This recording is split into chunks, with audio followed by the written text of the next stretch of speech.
High, good morning everyone. আশা করি সবাই ভালো আছেন।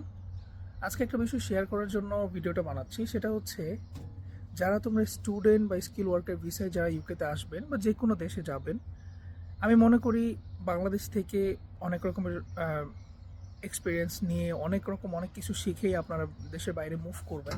বাট সবচাইতে ইম্পর্টেন্ট যে বিষয় সেটা হচ্ছে, আপনারা কিন্তু মাস্ট রান্নাটা শিখে আসবেন। অ্যাটলিস্ট নিজের বাঁচার জন্য হলেও রান্নাটা করে আসবেন।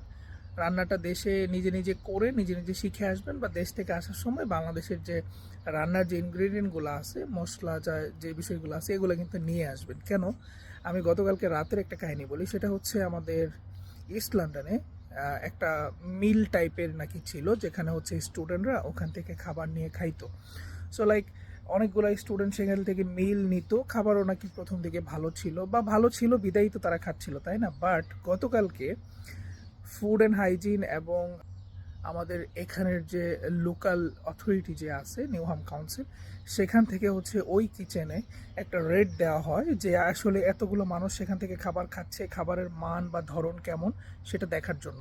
বাট গতকালকে যখন সেখানে গেছে, ইস ডিসগাস্টিং। তাদের কিচেন অপরিষ্কার ছিল, রান্নাবান্নার কোনো ইয়ে ছিল না। 4 দিন আগের ডাল, 5 দিন আগের তরকারি, এগুলো হচ্ছে সার্ভ করা হচ্ছিল। কারণ স্টুডেন্টরা হচ্ছে বক্স বক্স করে নিয়ে যায়, তো তো সেই ক্ষেত্রে তারা যেভাবে চাচ্ছিল ওভাবেই কিন্তু স্টুডেন্টদেরকে খাবারটা দিচ্ছিল।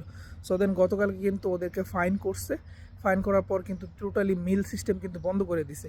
স্টুডেন্টরা কিন্তু এতদিন এটা খোঁজ পাচ্ছিল না, যে কারণ তারা খাচ্ছিল তাদের মতো, কিন্তু তারা খেতে খেতে কি অবস্থা তাদের শরীরের ভিতরে তৈরি হয়েছে এতদিনে তারা হয়তো বা জানেও না। যেহেতু এখানকার food and hygiene and the authority very strict এইসব বিষয়ে।